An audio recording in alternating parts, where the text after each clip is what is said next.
Good morning. We have some new faces with us today. Starting at my far right, Sarah Feinberg, who runs the New York City Transit System. To her left, Patrick Foy, chairman of the MTA.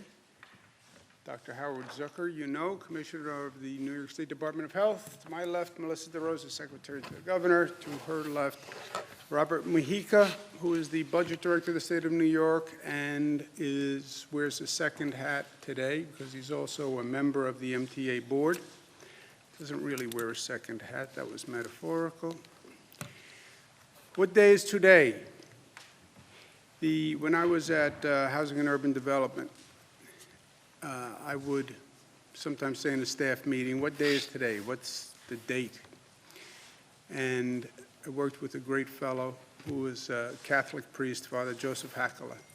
And he would say, today is another day to do better. This warm smile. Today is another day to do better. He passed away, Father Hakala.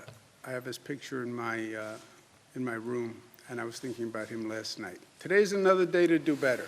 It's another day to improve. It's another day to be better, to make life better, to be better at helping people. Today's another day, another opportunity God gave us. Hospitalizations are down. Good news. Net change in total hospitalizations down. Good news. Net change in intubations down. Good news. New COVID cases slightly down, 933, but still unacceptable, but down from where it was. Number of lives lost, still terrible, 306. Optimists would say the number's on the decline. Realists would say that's a tremendous amount of pain and grief for hundreds and hundreds of New Yorkers who lost a loved one. Big question everyone is asking, reopening, when, how, where? I've said from day one on this situation, we have to be smart. We're at a place we've never been before. Emotions run high. Be smart, follow numbers, follow data, talk to experts. Don't get political. Even in this election year, even at this partisan time in this country where everything is political and everything is polarized, not now. And respond to facts and data and experts, not to emotion, which also runs very high right now. If we do this right, it is a science reopening. It's not a political exercise. It is a science. It can be based on numbers and data. And that is true. Everybody wants to reopen. Caveat is, reopen, but don't reopen in a way that increases the spread of the virus, doesn't increase the rate of the spread of the virus. Well, how do you know that? You can test. You can get numbers, test, get a sample and see what's happening. You know that if the rate of transmission goes over 1.1, you are in an outbreak, you're in an epidemic. So you don't have to guess. It's not what it feels like. Get the numbers, do the testing, get the numbers, rely on the numbers. The second fact you have to deal with as a science in this formula, do you have the hospital capacity available if that rate of infection increases? Don't go above 70% capacity, so you have a 30% buffer, so we don't wind up in the same mad scramble that we were in last time. Make sure you have ICU beds with the 30% capacity, and make sure you have enough equipment. We're not going to go through who has a mask, who has a gown, who knows someone in China. Let's have at least a 30-day supply of stockpiled equipment, ventilators, masks, gowns, gloves, etc. They are facts, it's science, it's data. Then what's testing? Testing, then you trace, then you isolate, and that remains the the key to controlling the rate of infection. The testing is how you monitor the rate of infection. What's happening to the rate as you increase the economy, the economic activity? I will take a test, and we'll test enough people so we have enough data to make a decision. We're increasing the number of tests. It's hard. Nobody's done it on this scale before. There's been a lot of back and forth. Met with the federal government, met with the president. We have now a partnership in how to do testing. We're ramping up testing. We're moving very quickly in this state. We do more tests in this state than any other state in the United States. We do more testing in this state than any country on the globe per capita, so we're doing it well. We're doing it aggressively. We've increased from about 20,000 tests to about 30,000 tests per day, and we're still ramping up, and that's good. More to do on testing and more to talk about on testing, but not today. Today we're going to talk about tracing, which is the second step after testing, right? You test, you now know what's happening on the infection rate. You can gauge your decisions based on that infection rate. Second step is trace those people who came up positive, all right? You tested, you have the data. You can adjust the opening valve, reopening valve. Now you trace. When you get a positive, you talk to that person and trace back who they have been in contact with.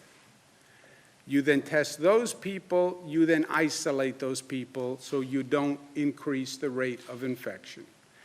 That's what tracing is. Faster you trace, the better. You want to test right away.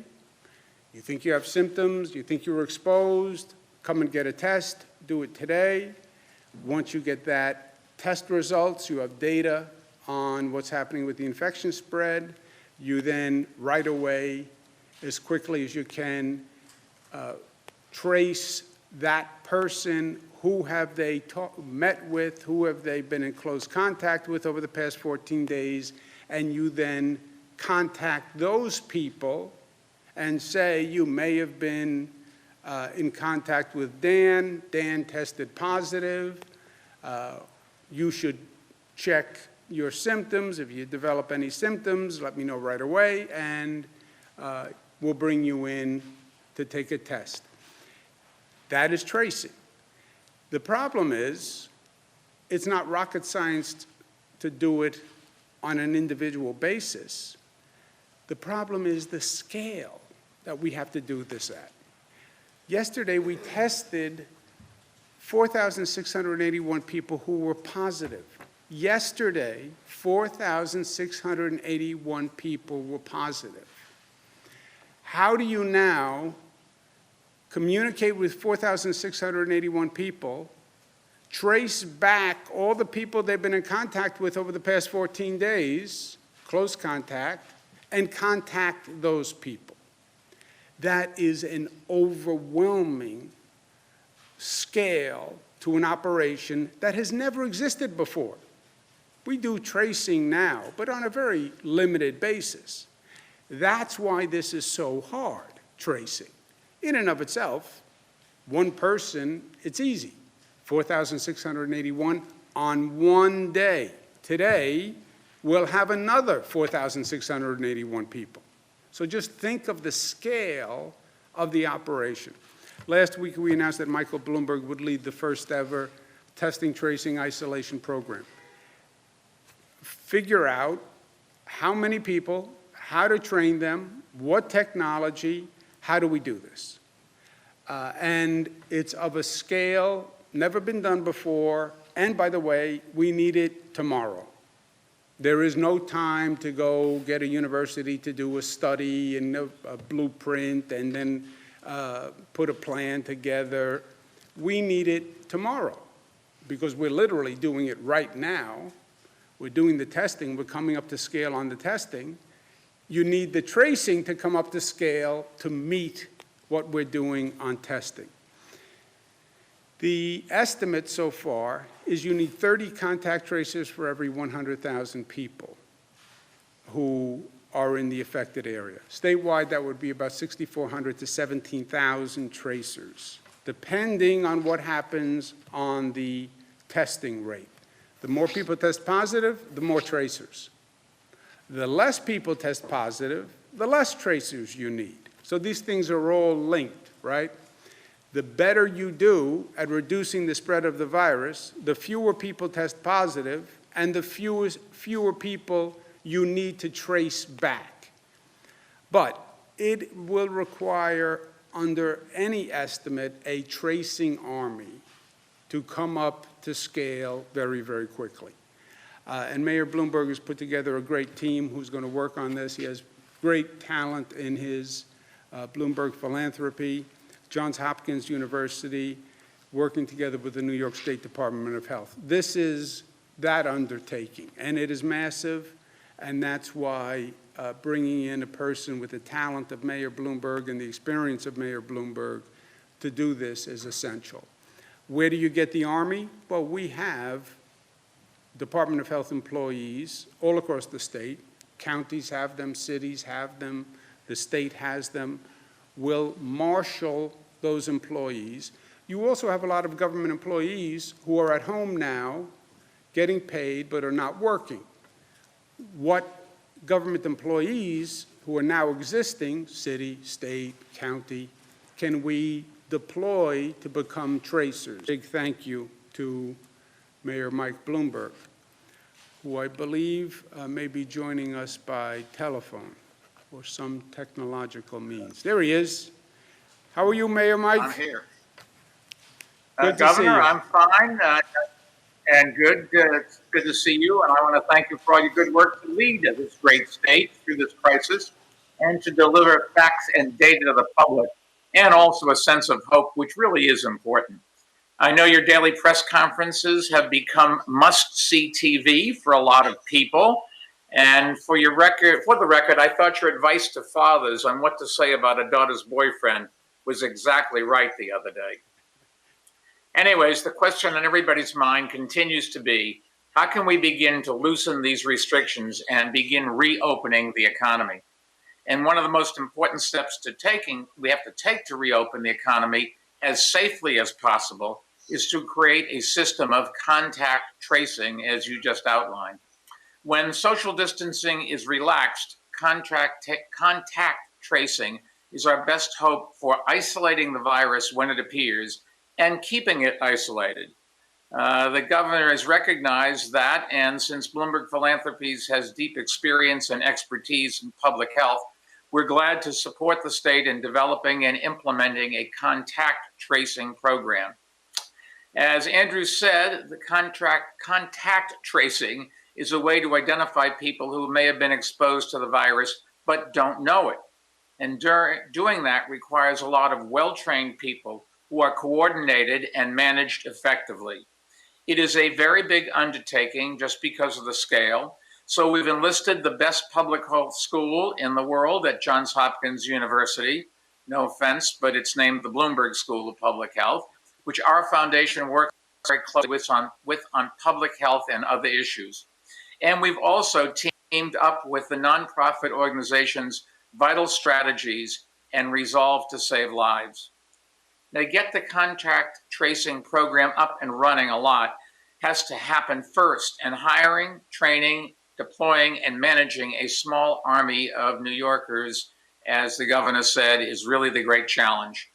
To help the state recruit contact tracers, we've brought in a staffing organization. And we're also teamed up with CUNY and SUNY, both of which will help identify potential job applicants. And I want to thank both of them for their work in joining us. To help the state with training, Johns Hopkins has developed a training class which can be taken remotely.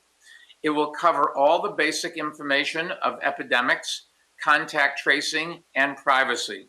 There's also a test at the end of the training, which you have to pass in order to be hired. So we're not going to put out people there that don't know what they're doing. We'll also put technology to use in other ways. Vital Strategies is developing 3 new smartphone apps. The first will help contact tracers find information and data quickly. The second will help the public provide information to health departments. And the third will allow those in quarantine to access the guidance and services they need, including the ability to report any symptoms they may be experiencing. Vital Strategies is also working directly with the state to develop protocols and workflow materials for contract tracers and managers. That includes a comprehensive playbook that will detail the steps needed to do contact tracing effectively. And I want to make it clear, we will release that playbook publicly so cities and states around the country can use it, and so can nations around the world. That way, the work we do here in New York really can help fight the virus globally. We'll also bring in a group of outside experts to conduct an evaluation of the program so that other states and countries can see what worked well and identify areas they can improve on. And we'll learn as we go and make adjustments and share what we've learned. Sharing and spreading best practices is something that Bloomberg Philanthropies works on with cities around the world. In about an hour, I'll be getting on a call with mayors around the country, which is a call we hold every week. It's been a good way to share information and strategies. And I know all of the mayors are following the news of the contract tracing program that we are starting here, and that other states have also begun the process of starting. Now, before I turn it back over to the governor, let me just echo something that he has said repeatedly and that really is important to remember. As tough as these times are, we are New Yorkers, and we've been through a lot together, and we're going to get through this together again. So, Governor, back to you, and thank you for everything you're doing. Together, we're going to lick this and get back to a normal life that we can, and we are so proud of the way the citizens of this state are behaving. Thank you all. Thank you. Thank you very much. Thank you very much to Mayor Bloomberg. This is such a great asset for the state of New York and all the people in it. This is a monumental undertaking. You know, so many of these things that we talk about just never existed before. Testing of this magnitude, contact tracing of this magnitude, it's never existed. So we have to design new systems, new approaches to do this. And this problem is bigger than any one of us, but it is not bigger than all of us. And using the expertise and the talent that we have, we get everyone to work together here. We will do this. And the mayor is exactly right. New York, he says as a New Yorker, in many cases, we've dealt with challenges first. We figure it out, and then we work with other places to actually learn from what we've done. I think this is going to be one of those examples. We want the best system that we can have to get New York open and to protect New Yorkers, but it will also be a laboratory to put together the best system ever put together so we can share that with other governments. And that's what Mayor Bloomberg does so well. He did as mayor, and he does it now through his philanthropy. So we'll develop the best system here, and then what we learn, we hope, can benefit other people. We'll also be coordinating this contact tracing on a tri-state basis because many of the people who come into New York live in Connecticut, live in New Jersey, go back and forth. We don't want to get limited by jurisdictions when you're doing this contact tracing. Somebody turns out you have a trace that takes you to a person in New Jersey. Well, we work in New York. We can't go to New Jersey. Having that tri-state alliance makes tremendous sense. So I'm working with Governor Murphy and Governor Lamont on that, and I want to thank them very much. Next problem, stone to stone across the morass, right? Problem to problem across the morass. In this situation, every day there's a new problem that pops up. Okay, let's handle it. Next problem. In an emergency crisis situation, what happens is problems compound, right? You're in the middle of a hurricane. The power lines go down. Now the power lines go down, now the heat is off. Heat is off, now people are freezing in their homes. We didn't anticipate that. I know, but that's what happens. One problem creates another problem. It's like a bad game of dominoes. And these problems compound each other. And the combination is often unforeseen. We have that now with the New York City subway system. Daily News did a front page story which crystallized it, but it had been happening for weeks, and no one anticipated it. But you have a virus outbreak, and this conditions on the New York City subway system, for a variety of reasons, have rapidly deteriorated. When you think about what happened, you can put it together in the retrospective. The COVID outbreak happens. New York City is a place of density. Subways, buses are a place of density. MTA employees who run that system, care for that system, get sick, call in sick, as they should. They don't want to infect other people. The number of MTA employees comes down. Number of NYPD, New York Police Department, they get sick, their numbers come down. You now have fewer MTA workers, you have fewer NYPD workers on the trains and in the stations. We have now a greater need than ever to disinfect the subways, the buses, and the stations. Why? Because you're in the middle of a pandemic. This is a place of density, and you have thousands and thousands of people going through these subway stations, these turnstiles, and these buses, trains, and ADA vehicles. Because MTA workers are sick, NYPD officers are sick, you have fewer people to monitor and maintain the system. And this all happens in the midst of a public health emergency. At the same time, you have more homeless people who now are on fewer trains, and you have fewer people to outreach to the homeless people. So now you put all of this together.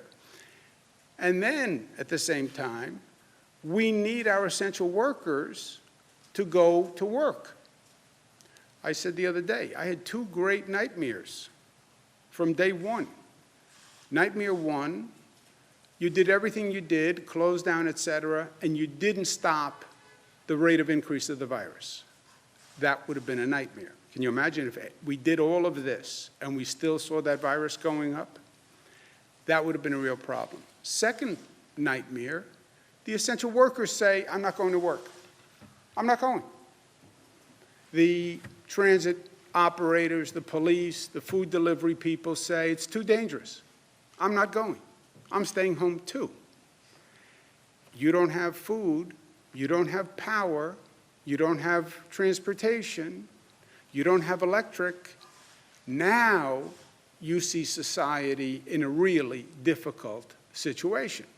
So we need those essential workers to go to work. I am pushing every day to get our essential workers to go to work, even though they see a lot of their colleagues getting ill.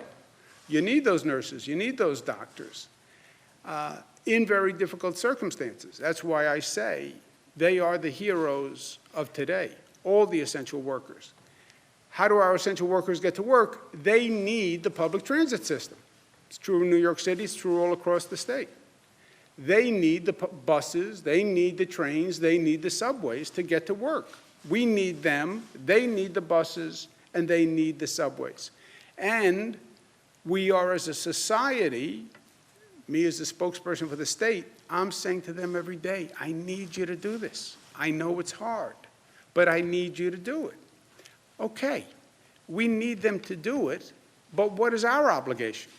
Our obligation is to make sure we're doing everything we can do to keep them safe, right? That's my personal obligation, and it's the collective obligation. You want them to be there to deliver the food. What's your obligation is to do everything you can do to make sure that they are safe while they're doing it.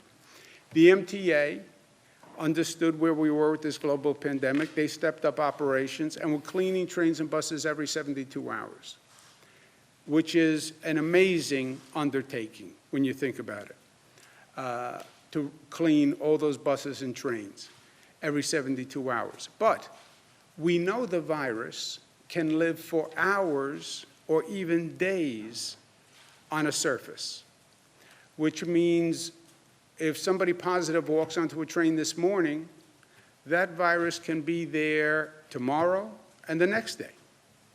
That then changes the whole focus of the problem. You want to honor the essential workers. Thank you, thank you, thank you. We'll fly airplanes. We'll have public demonstrations of gratitude. Yeah. Even better than that is what you do and how you act. And let's make sure that we're doing everything we can. Let's clean, disinfect those trucks, those buses and trains every 24 hours. Why? Because that's the way we best protect the health of our essential workers, which makes sense if you want the essential workers to continue to come to work. It makes sense if you don't want the infection rate to go up in your society. It makes sense if you don't want the essential workers to get sick. And again, it is our obligation as human beings to reciprocate and make sure we're doing everything we can. Now, to say disinfect every train every 24 hours is just a task that nobody has ever imagined before, okay? I would wager in the history of public transportation in this nation, you never had a challenge of disinfecting every train every 24 hours. Disinfect, how do you even disinfect a train? You know, we clean trains, but how do you disinfect? This is a whole new process. These are new chemicals. This is new equipment for workers. It's new methods. Just think about it. You have to disinfect every place that a hand could touch on a subway car. Every rail, every pole, every door, wherever a hand could touch, or coughing, sneezing, wherever droplets could land, right? So you have to disinfect that entire interior of the car. And then you have to disinfect the stations, the handrails, everything that people could be touching. It is a massive undertaking that we've never done before. But that is the right thing to do. That is, as we said, we've never done tracing before. We've never done disinfecting train cars before. But so what? That's what we have to do. So figure out how to do what you have to do. And this is what we have to do. And I challenged the MTA to come up with a plan. They came up with a plan. They can disinfect all trains and buses every night.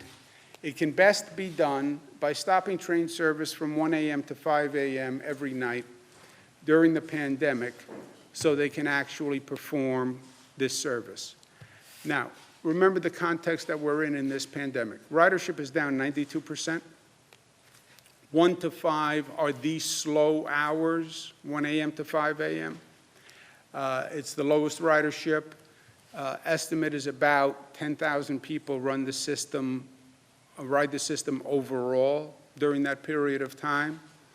So the MTA will launch what they call the Essential Connector Program. They'll have buses, dollar vans, and if necessary, will provide for-hire vehicles to transport a person, the Uber, the Lyft, the via vehicles, at no cost to the essential worker during those hours to provide transport. So people who need transportation during 1 a.m. and 5 a.m. can have it, will have it, even to the extent of a for-hire vehicle paid for by the MTA. Remember, 1 a.m. to 5 a.m., we don't have bars open, we don't have restaurants open, so you don't have a lot of traffic that you would normally have. You do have essential workers who are using our trains and subways, and they will have transportation during that period of time. This is going to be one of the most aggressive, creative, challenging undertakings that the MTA has done. It's going to require the MTA, the state, the city, the NYPD to all work together. It's not that easy to stop train service. You have to close down stations. You have to make sure people don't walk in. Then you have to figure out how to clean all these trains and all these stations. I've consulted with the elected officials on the MTA's recommendation, and we all agree to accept the plan on the Essential Connector program. The MTA is undertaking something that people would have said was virtually impossible. Trains and buses will be disinfected daily. Service will continue. The MTA will also disinfect the fleet on the the Metro North and the Long Island Railroad, which is what goes out to Long Island, goes to the northern suburbs. They can do that without any disruption in service because of the volume of ridership, et cetera.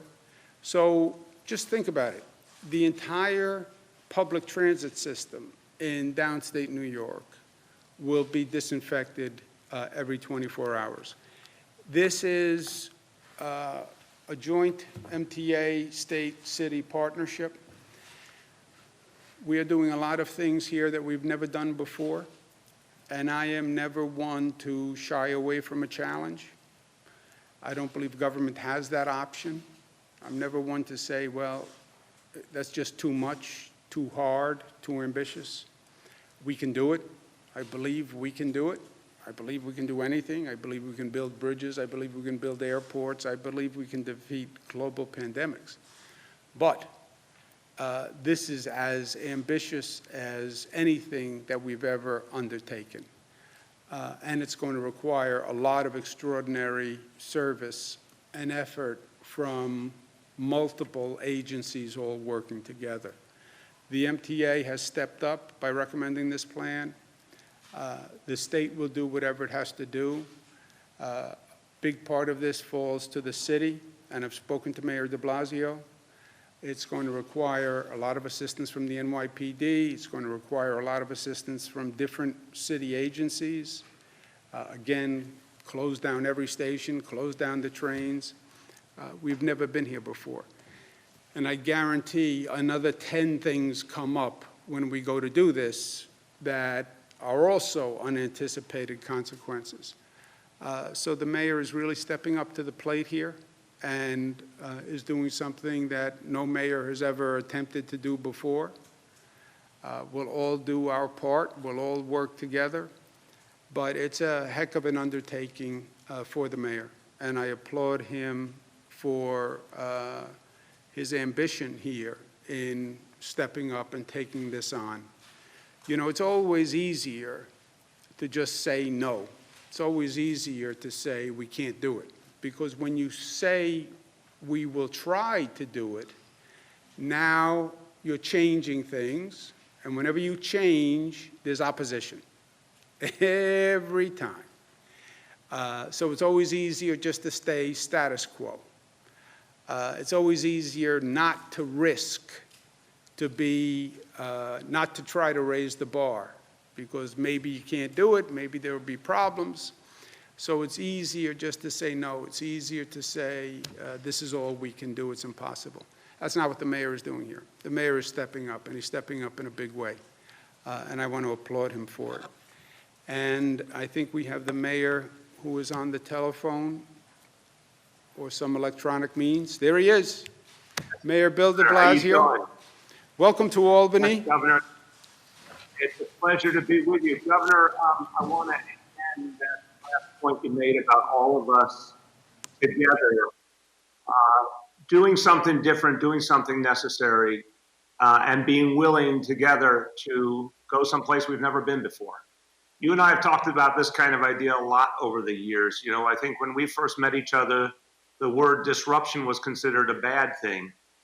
In recent years, it's taken on a very positive connotation that when we disrupt something that isn't working or has been thought about in a very narrow way and we go someplace new and better, that's a positive. And I think what we're talking about today is exactly that. And I commend you and everyone at the MTA. And I want to talk about why I think this plan is so important in terms of our essential workers, our first responders, our healthcare heroes, why I think it's so important in terms of also addressing homelessness in a new and powerful way. But I first want to say, I want to express my appreciation along with you, really appreciate back on one of your previous topics, the contact tracing, really appreciate that my predecessor, Michael Bloomberg, is stepping up in such a big way for New York City and New York State. And the contact tracing, the test and trace approach is going to change everything. You and I are united in that as well, the aggressive approach. In fact, Governor, New York City right now is hiring 1,000 contact tracers with healthcare background to supercharge this effort. And I think we are going to be able to show this country a model that's going to be extraordinarily effective in beating back this disease. So I look forward to that partnership as well. But right here on the issue of the MTA, we've all been thrown the biggest curveball in our lives with this pandemic. But look at the consistent heroism of the healthcare workers, the first responders, the grocery store workers, the pharmacists, everyone who came forward. And Governor, I know you feel it too. It's probably the proudest moment we've had as public servants in this state, in this city, watching the heroism of these New Yorkers who have stepped up. Now, we owe it to them to understand their lives. And the notion that they have a daily routine where they go into battle, they go toward the danger, they go where the infection is, which so many people couldn't even imagine, but that's what these heroes are doing. We owe it to them to support them every way possible. You and I have talked many times about the PPEs and the basic protections, but we also owe it to them to be safe on their way to work, on their way back home to their families. So I think what we're doing here in partnership is exactly the right thing to say. We're going to find a way to make our subway system cleaner than it's probably ever been in its history, honestly, and address this crisis in a whole new way. I agree with that, and I commend you for it. And yeah, it took some disruption to say we're going to do something during this pandemic we've never done before, but it makes sense when it comes to protecting our heroes. The second point, homelessness. Look, another issue you and I governed on decades. Well, we know it's been in many ways an intractable issue because there wasn't always an impulse to disrupt. And here is an example of saying, look, we now have found new ways to get street homeless people off the street. And I want to commend Commissioner Dermot Shea and everyone at the NYPD who's really focused on how to help the homeless, Commissioner Steve Banks, everyone at Homeless Services and Social Services, and all those, also those heroic outreach workers. Governor, you know about this work, who go out there day after day to engage homeless people on the streets and the subway, get their trust and get them to come in to shelter and ultimately to permanent housing. This work has always been in some ways stymied by the reality of a homeless person who is struggling with everything they're dealing with, a mental health challenge, a substance abuse challenge, riding the subway all night long. We're New Yorkers, we know about this reality. And it's been put in a stark light by this crisis, like so many other challenges and disparities have. Well, it's an unacceptable reality. And this new plan will disrupt that unacceptable reality and allow us to actually get help to people more effectively. Because if you're not going back and forth all night on a train, then you actually are coming above ground where outreach workers are there to help you, where NYPD officers trained in homeless outreach are there to support homeless people and get them to a better situation. Governor, you know, for decades in this city, somehow homeless encampments were actually tolerated. People thought, oh, it's the kind of thing, what can we do about that? I'm proud to say in the last few years, homeless services, NYPD, nonprofit organizations, we got together and we said, we're not allowing that anymore. We shut them down, and we found it actually helped us to get the homeless to the help they need. This is another example of that. So I want to let you know that as we all talked about this idea, and I commend you, your team in Albany, and obviously the team at the MTA, Pat Foy, Sarah Feinberg, it's been a very productive conversation these last few days. And what I think we've come to together is that, yeah, we're going to do something unprecedented. We're going to do something because of an emergency, but we're also going to do something that's going to protect people and offer a new way to get people help who never got enough. And so, Governor, thank you. I think this is a partnership. You're right. It's not going to be easy. No one said it was going to be easy, but you have my full commitment, the commitment of the city, the commitment of the NYPD, and all of our agencies. We're going to make this work together. And we're going to be able to look back and say, we did something that actually changed people's lives for the better. And as long as it takes, we're going to stand with you and get this done. Thank you. Thank you very much. Thank you very much, Mayor de Blasio. Mayor made a lot of good points. You're right, Bill. Nobody ever said it was going to be easy, but nobody ever said it was going to be this hard either. And I think the mayor's point is very well taken. Look, we're doing things all across the board here that have never been done before. And I think there are lessons to learn and lessons we'll take with us. Telemedicine, I think, is a lesson we'll take with us. Teleeducation, remote learning is a lesson we'll take with us. A new public health system is a lesson that we'll take with us. And I think we're going to improve and learn from this experience with the New York City transit system, because the truth is it wasn't working well. Or as well as it should before. We did have a problem with the homeless. And Bill is right, Mayor de Blasio is right. I've worked on it all my life. Outreaching to homeless people is very, very hard. And getting them to come in to a place that actually provides services is very, very hard. So this can actually energize the connections with outreach workers in the homeless population.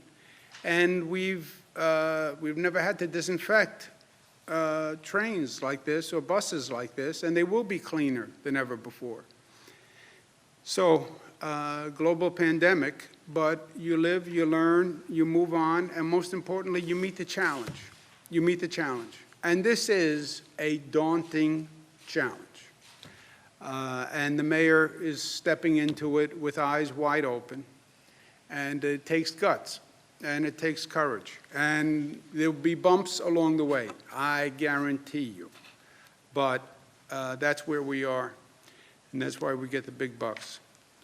But I also want to be able to say today to the essential workers, we thank you, not just with words, but with our actions. And I want you to know we're doing everything we can to keep you and your family safe. And that's what it means to say thank you. Act with gratitude. Don't just use the words, act with gratitude. They're on those trains. They deserve to be kept safe. They deserve to have a clean, safe ride to and from work, and they're going to have it. And we're going to move heaven and earth to make sure that happens. So, in a challenge, what do? We come together and we rise to the occasion. Never did it before, I know.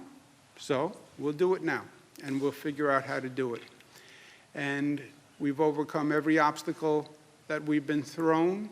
We have the beast on the retreat. We're making ground every day. We just have to keep it up, and we will, because we are New York tough, we are smart, we are disciplined, we are unified, and we are loving.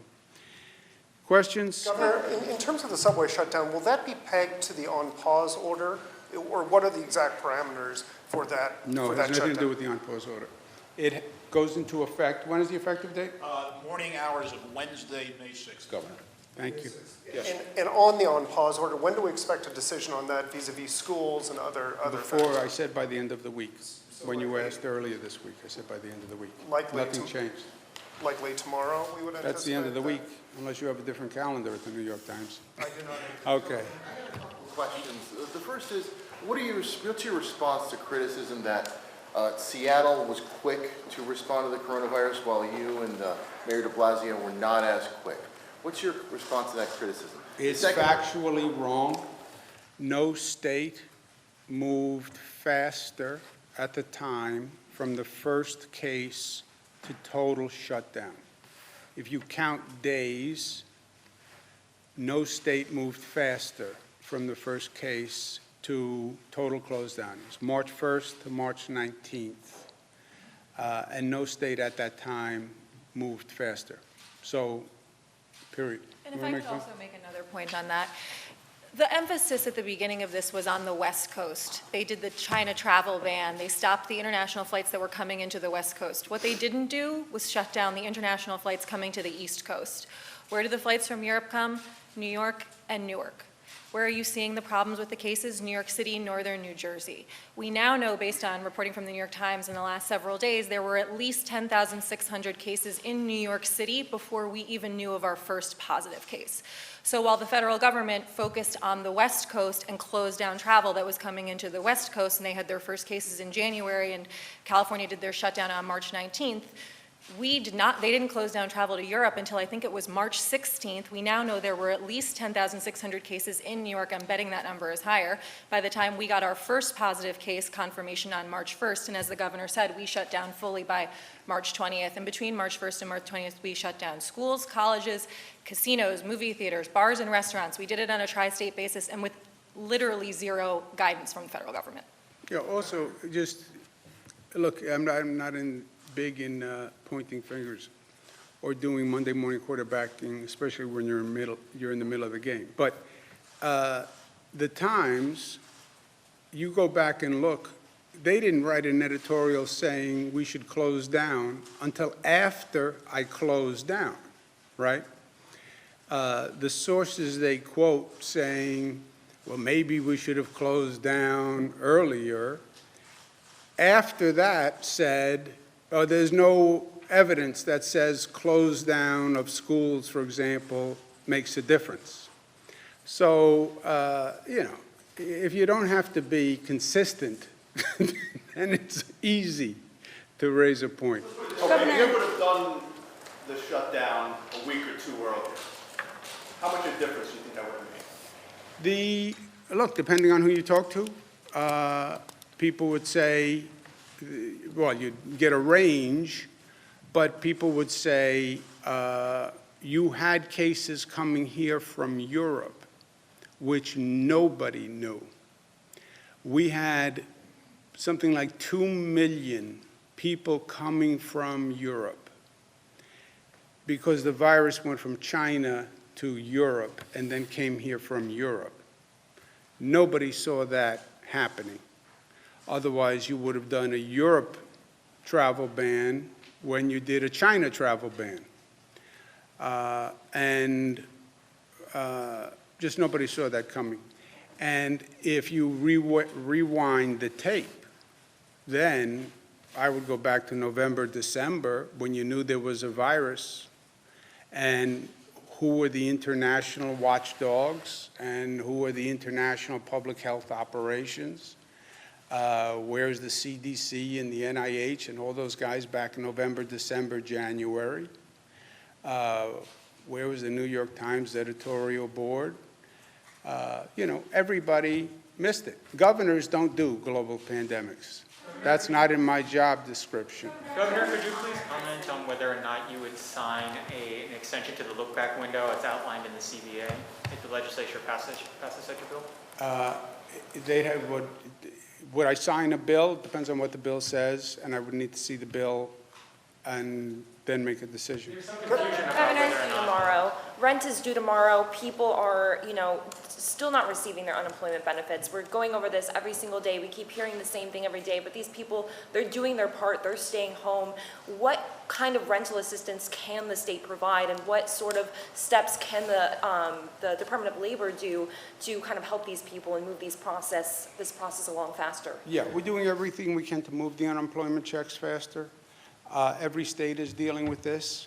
If you look at our state's processing of checks, it's actually way ahead of what other states are doing, most other states. Also, we're still dealing with the last legislation that was just passed by the federal government that had a new program that had to be implemented. But on housing, no one can be evicted for non-payment of rent. Period. End of story. You cannot be evicted for non-payment of rent. We did that by an executive order.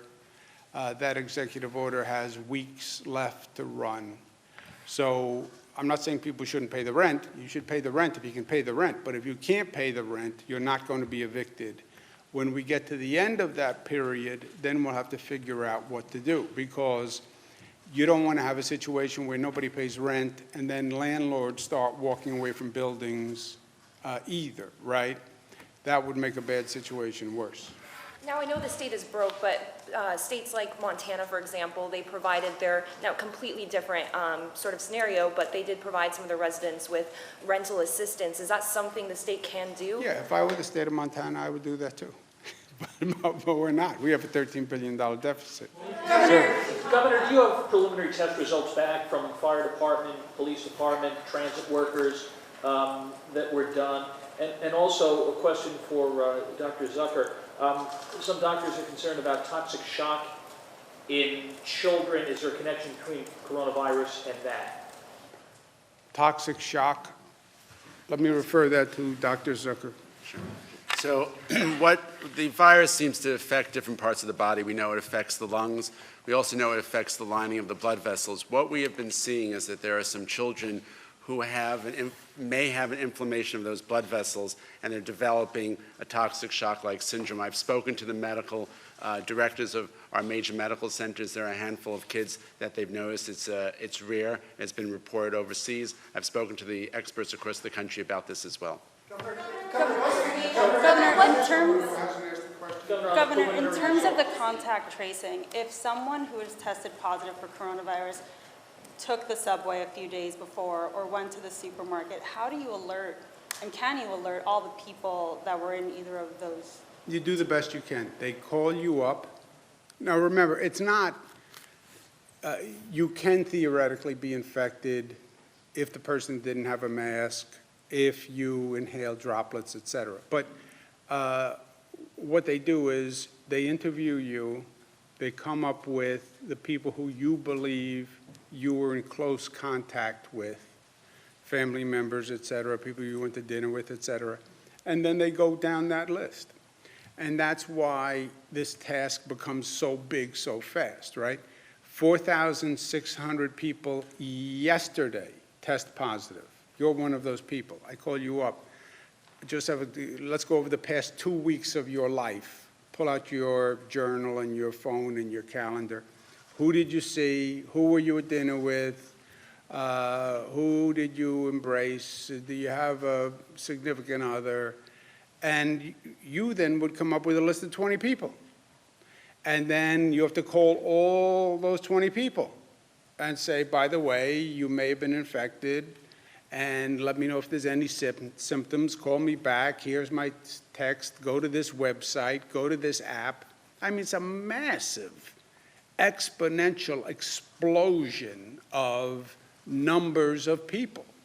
And you do the best you can, because every positive you find, you then go to isolate. What does isolate mean? And that's also another tree. Isolate means you have to be isolated so you don't infect anyone else. Where do you live? Well, I live in a house and I have 4 other roommates, and I'm afraid I'm going to infect my roommates. That's a problem. We'll find a hotel that you can stay at where you'll be isolated so you don't infect your roommates, right? Or you can stay at home, my brother's case, lock him in the basement and throw away the key. But you then have to have a house where you can be isolated that way. So you then need isolation facilities for those people who need an isolation facility. So you have to identify hotels, et cetera, with a number of rooms for those isolation people. That's why none of the steps is hard. It's the volume and the scale of all of these steps taken together, getting the testing up to 40,000 tests per day. 40,000 tests per day generate 5,000 positives. Each one of those positives has to go through tracing. Every one of those positives that needs isolation has to be placed in an isolated room. I mean, it just explodes. For instance, like, it's everyone in this room, but I also went to Target yesterday and came into contact with whoever was at Target at that time. Like, how do you? If you can't, they have some really high-tech apps where they trace your cell phone to see what other cell phone hits were near yours. That raises a lot of questions also. But if it was just, I don't know that we've gotten to this level of detail, but my instinct is if it's just you were in Target and you don't know any names of who you came in contact with, I don't know what you would do with that. You've mentioned that New York does have COVID positive only overflow facilities, and that would be a good option for nursing homes. Can you tell us where they are, and are there any in the Hudson Valley specifically? We have some upstate. I can get you the exact names and numbers of those places. Governor, childcare continues to be a concern for essential workers and, of course, will be for workers who come back during phase one. This is an issue all across the state in New York and upstate. Parents are asking us about summer camps, and I know Republican Congresswoman Elise Stefanik and some other local leaders in the Capital Region have drafted a letter to your office asking for clarity because I guess some of these camps open at the end of May, and these are vital for some parents who will be working. Have you made any decisions on summer camps? Yeah, I'll do that in a second. What you can say to Representative Elise Stefanik and all our great Washington representatives, we could provide rental assistance for people who can't pay rent. We could provide child care for essential workers. We are now. You know what it takes? Money, funding, money. They passed the bill. You know how much it gave New York State to do any of the things we're talking about? Zero, zilch, nada. So when one of them says, I have a great idea, why don't we do this for every person? I would suggest maybe you say to them, oh, are you providing any funding to do that? Because the state has a $13 billion deficit. They have provided us nothing. Nothing for police, nothing for firefighters, nothing for schools, nothing for teachers, nothing for rental assistance, nothing for the massive governmental operation we have to put together with all of these things. Nothing. So yeah, you can do a lot of good things, but you need funding. Do you know about summer camps? So as we phase in and decide on reopening in certain parts of the state, one thing we're looking at is whether or not we're going to have daycare, what kinds of childcare will be provided, and whether camps will be able to open for the purpose of providing childcare to the extent that we're putting people back to work in a limited basis. But those are part of those discussions right now. Let's do another two. Who hasn't asked a question? Another two. Sorry. Governor, there's... All right, 1, 2. Okay, so there were reports yesterday in a Brooklyn funeral home that there were stacked bodies, they were leaking, they were kept in unsanitary conditions. Wondering what the state health department is doing to investigate that. Were there complaints prior to yesterday, and will any penalties be issued for this harm? We are investigating that funeral home. There were no complaints about that funeral home to the Department of Health in the past, and we have issued guidance out to all the funeral homes that we will not tolerate any of that kind of behavior. What kind of penalties will be faced? And also, why were these bodies kept in unrefrigerated trucks? That's part of the investigation, and there's always fines and suspensions, and we will enforce this as much as possible. Do you know where these bodies will be taken? Looking into that. Governor, Obviously, the funeral home shouldn't have done that, right? What do you, Governor, what do you think Yesterday, of my that? boss spoke to the CEO of Albany Med about reopening for elective surgeries. Dr. Dennis McKenna says that they can and should in this area reopen because it's serving the community. Just because it's elective, that doesn't mean it's unnecessary. And he says they also operate at about 95% capacity, so 70% is not sustainable. Is that something you're willing to review for the capital region? We have reviewed it. We do review it for every region. Again, it's just the numbers. You look at the state, we have different numbers across the state. I know the hospitals want to get back to elective surgery. Many of them are under real financial pressure, and elective surgery is one of the places where they make money, frankly. In those parts of the state where we know we have hospital capacity, then we've opened them up to elective surgery. We do have a buffer on the capacity, because if you go up to 95% capacity in a hospital and you have a COVID outbreak, then what happens? Then you're right back to where we started, which is scrambling all across the state to try to find the bed, to try to find PPE.